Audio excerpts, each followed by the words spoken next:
Lo que Dios quiso hacer en favor del mundo por Israel, la nación escogida, lo realizará finalmente mediante su iglesia que está en la tierra hoy. Ya dio su viña renta a otros labradores, a saber, a su pueblo guardador del pacto, que le dará fielmente el fruto a su tiempo.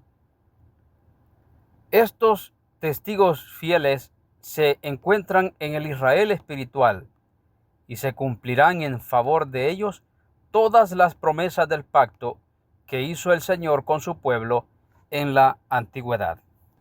Profetas y Reyes, capítulo 59, página 526 y 527.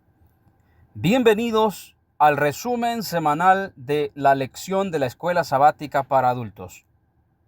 Estamos en el tercer trimestre del año 2025, el Éxodo, viaje a la tierra prometida. Lección número 10, el pacto y el modelo. Versículo para memorizar. Y Moisés vino y contó al pueblo todas las palabras del Señor y todas las leyes. Y el pueblo respondió a una voz: haremos todo lo que el Señor ha dicho. Éxodo capítulo 24, versículo 3. La lección de esta semana nos habla de relaciones. De manera específica, la relación que Dios ha querido entablar siempre con sus hijos en la tierra. Desde el principio, al crear al hombre y a la mujer, era su deseo vivir con el hombre. Después del pecado, es Dios mismo quien busca al hombre. Y así ha sido. Escogió un pueblo, el cual encontró en el desierto y lo trajo a una ladera fértil, a una viña. La relación entre Dios y su pueblo se puede mirar en el libro del Éxodo como alguien que está decidido a amar sin importar la rebelión de su pueblo. El amor de Dios es incondicional. Sin embargo, la condición del pueblo puede traer la perdición del mismo. Vamos al punto número 1 de la lección de esta semana: el libro y la sangre. En Éxodo capítulo 24, versículos del 1 al 8, después que Dios entrega las palabras del pacto, lo que entendíamos en la semana pasada se titulaba el Código del Pacto. Es el libro donde estaban contenidas las leyes ampliadas, escritas por Moisés, dadas por Dios. Se hizo sacrificios de animales, especialmente corderos, para rociar sobre el libro del pacto y también rociarlo sobre el pueblo. Vemos aquí lo importante para Dios de la relación que Él quiere tener con su pueblo. Y es que para cumplir el pacto, es Dios el que pide obediencia, pero es Dios el que pone en el corazón del hombre el cumplir esa obediencia. Él pone el querer como el hacer por su buena voluntad. El hecho de rociar la sangre significa que para cumplir el pacto es solo mediante los méritos de Cristo. En este punto vemos que se presentan dos instituciones traídas a la existencia en ocasión de la creación en Génesis 1 y 2. Tienen que ver con las relaciones. La primera de ellas es el sábado, que tiene que ver con la relación vertical con Dios. El sábado ha sido dado como una institución para poder tener una comunión más estrecha con Él. 6 días que nos dedicamos a nuestro trabajo y a nuestras labores y nos santificamos, pero el sábado lo santificamos, lo apartamos para una estrecha relación con Él 24 horas de sol a sol. La otra institución que se presenta es la del matrimonio, que tiene que ver con la relación horizontal entre los seres humanos. Pero la primera de estas fue el matrimonio, que fue instituido en el día viernes, el día de preparación. Por eso el viernes, el día de preparación, es conocido como el día de la familia. El día en que papá, mamá y los hijos colaboran todos en la preparación para el sábado y se estrechan las relaciones también entre ellos. Leamos en el libro Estudios Escogidos de los Testimonios, lección número 40, página 356. Hay otra obra que debe recibir atención en el día de preparación. En ese día, todas las diferencias entre hermanos, sea en la familia o en la iglesia, deben ser arregladas. Toda amargura, ira y malicia deben excluirse del alma. En humildad de espíritu, confesaos vuestras faltas unos a otros y rogad unos por otros para que seáis sanados. Estudios Escogidos de los Testimonios, lección 40, página 355. Vamos ahora al punto número 2 de la lección. Ver a Dios.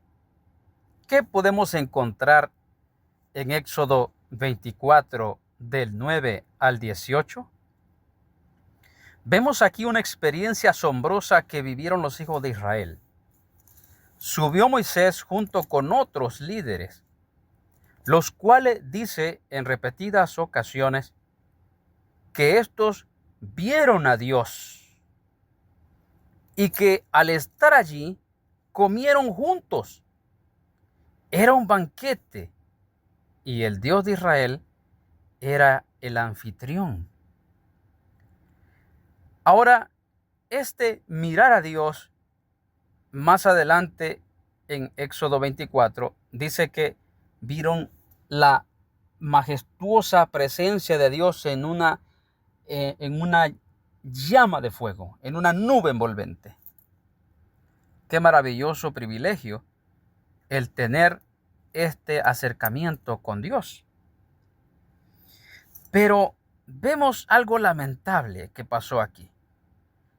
Más adelante vemos que todos estos que vieron a Dios, que de hecho eran 73 líderes israelitas, algunos de estos cayeron.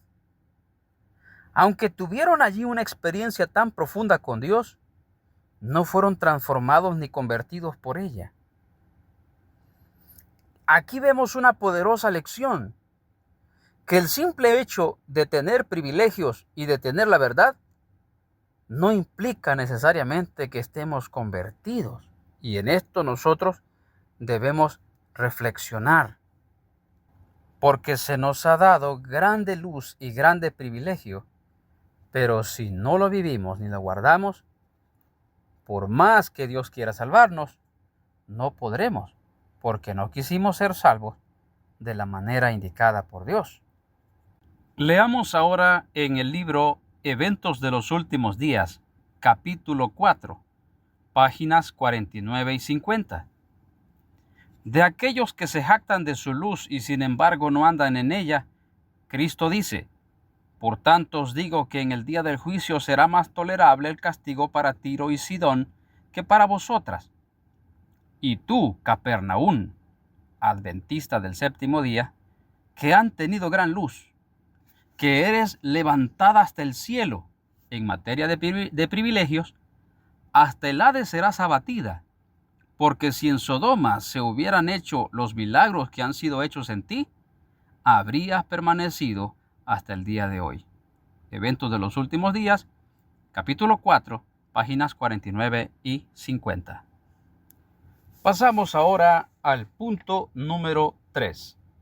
Poder para obedecer. Ahora se cita Ezequiel capítulo 36, versículos 26 al 28. Esta es una promesa del reino, una promesa de la tierra prometida. Y siendo que nosotros estamos en un segundo éxodo, y siendo que la promesa del pacto, la promesa de la tierra prometida todavía está en pie, este capítulo de Ezequiel 36 se cumplirá con nosotros, aquellos que fieles a Dios y fieles a su verdad, seremos llevados a esta tierra de la promesa. Leamos lo que dice Ezequiel capítulo 36, versículos 26 al 28. Dice así: os daré un nuevo corazón, pondré un espíritu nuevo dentro de vosotros y quitaré de vuestra carne el corazón de piedra, y os daré un corazón de carne.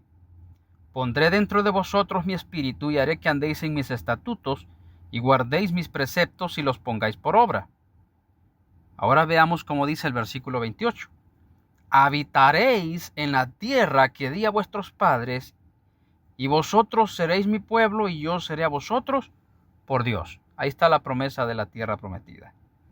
Si vamos al verso 24 y 25 leemos: yo os tomaré de las naciones, siendo que el pueblo de Dios está en todas las naciones, y os recogeré de todas las tierras y os traeré a vuestro país. ¿Cuál país? El país de la tierra prometida. Ahora, ¿qué va a hacer allí? Esparciré sobre vosotros agua limpia y seréis limpiados de todas vuestras inmundicias y de todos vuestros ídolos os limpiaré. Mientras eso llega, mis hermanos, ¿qué debemos hacer? Mientras nuestro corazón es cambiado por completo, para poder guardar la ley, de modo que podamos guardar la ley así como sentimos la inclinación de pecar hoy. Será todo lo contrario. Santos en verdad. Mientras eso llega, solamente tenemos que aferrarnos del poder de Cristo hoy para obedecer. Hay una cita que quiero resaltar en la lección, en el folleto de la lección, en el día martes 2 de septiembre. En el párrafo número 4 dice: observa el uso del pronombre yo por parte de Dios en Ezequiel 36, 24 al 30. Dios reúne, o sea, va a reunir a su pueblo, los limpia, les quita el pecado, les da el espíritu, pone y moviliza para obedecer cuidadosamente su ley. Maravilloso. Es que nosotros mismos hoy, antes de llegar a esa tierra prometida para ser limpios y tener un nuevo corazón, hoy solos no podemos. En aquel tiempo tampoco podremos solos, pero hoy, mientras el Espíritu Santo, mientras nuestro corazón sigue estando de piedra, solamente tenemos que aferrarnos de las fuerzas del Omnipotente. Cuando estemos allá en la tierra prometida y sea derramado su Espíritu sobre nosotros, entonces no haremos ningún esfuerzo, porque el Espíritu Santo, como fue derramado en el Pentecostés, será derramado también. Por eso dice en el libro La Revista y Heraldo, noviembre 19 de 1908, quienes han resistido y han vencido la tentación en la fortaleza del Todopoderoso, se les permitirá tomar parte en la proclamación de este mensaje cuando se aumente hasta que llegue a ser un fuerte clamor. Revista y Heraldo, noviembre 19, 1908. Punto número 4. En medio de su pueblo. Aquí viene el capítulo 25, donde Dios pide a su pueblo que le hagan un santuario, donde Dios quiere morar, donde el Señor quiere manifestarse. Por eso dice en el versículo 8, me harán un santuario para que yo habite en medio de ellos. Como veíamos al principio, Dios es el Dios de las relaciones. Él quiere estar en una estrecha relación con su pueblo. Pero la Biblia deja claramente vista un asunto. Por ejemplo, en Hechos capítulo 7, versículos 47 al 50, vemos de que Dios no vive en templos y en edificios construidos por el hombre. También en Hechos capítulo 17, versículo 24, Pablo lo confirma cuando dice que el Dios que hizo el mundo y todo lo que hay en él es Señor del cielo y de la tierra, y que no habita en templos hechos por manos humanas. Ahora, ¿por qué entonces Dios pide un santuario? ¿Y por qué Él pide un templo? Que se le haga un templo. Por lo menos en los tiempos de Salomón, el mismo Salomón, en Primero de Reyes capítulo 8, versículo 27, pregunta, ¿habitará ciertamente Dios en la tierra? Si los cielos de los cielos no te pueden contener, ¿cuánto menos esta casa que yo edifiqué? Entonces, el santuario, el tener un santuario en la casa, un pequeño recinto para Dios, el tener el santuario de la iglesia, digamos, el templo, el tener un templo, solo debe ser el lugar donde apartamos y consagramos para adorarlo a Él de manera específica, rindiéndole culto. Y Dios allí se manifestaría o se manifiesta su presencia con su pueblo. He aquí por qué debemos tener cuidado de respetar los lugares sagrados, los lugares santos. Ahora, para cerrar nuestro resumen con el punto número 5, que se titula Lleno del Espíritu de Dios, vemos en el libro del Éxodo capítulo 31, versículos del 1 al 18, que Dios proveyó hombres llenos de talento, pero también llenos del Espíritu Santo, para que sirviesen y preparasen el santuario de manera adecuada. Dicho de manera literal y de forma física, si Dios te ha dado un talento y lo ha puesto en tu corazón, lo ha puesto en tu vida, pon ese talento en las manos del Señor, déjate usar por Él. Si tu talento es construir, si tu talento es servir, si tu talento es comunicar la palabra a otros, ponlo al servicio del Señor. Él te llenará de su espíritu, un espíritu de gracia, como lo hizo con estos hombres en el pasado. También debemos ver que en Éxodo 31 se habla sobre el sábado. En medio de todo esto, el sábado es presentado como una señal que Dios santifica a su pueblo. También se habla de un propiciatorio. Al final, Dios le dijo a Moisés en Éxodo 31, 18, que pusiera las tablas de la ley, esas dos piedras, las pusiera dentro del arca, debajo del propiciatorio, en el lugar santísimo. La palabra propiciatorio proviene de un término hebreo que significa básicamente expiar. ¿Por qué fue colocado el propiciatorio sobre la ley de Dios? Porque Dios quiere expiarnos de nuestros pecados y salvarnos. Pero la salvación que Dios nos ofrece no es una salvación barata.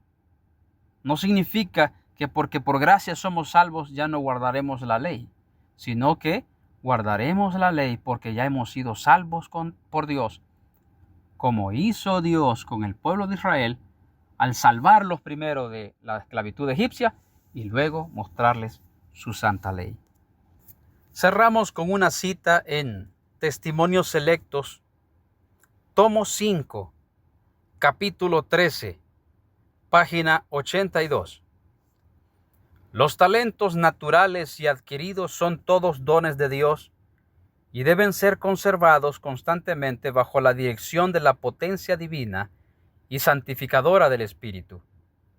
Necesitáis sentir más profundamente vuestra falta de experiencia en esta obra y esforzaos con celo en adquirir el conocimiento y la sabiduría necesarias para emplear cada facultad de vuestro cuerpo y de vuestra mente de una manera que glorifique a Dios.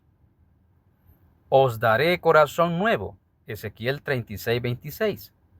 Cristo debe morar en nuestros corazones, así como la sangre circula por nuestro cuerpo, como una potencia vivificadora.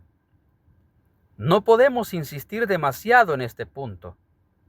Al par que la verdad debe ser nuestra coraza, nuestras convicciones deben fortalecerse por la simpatía viva que caracterizaba la vida del Salvador.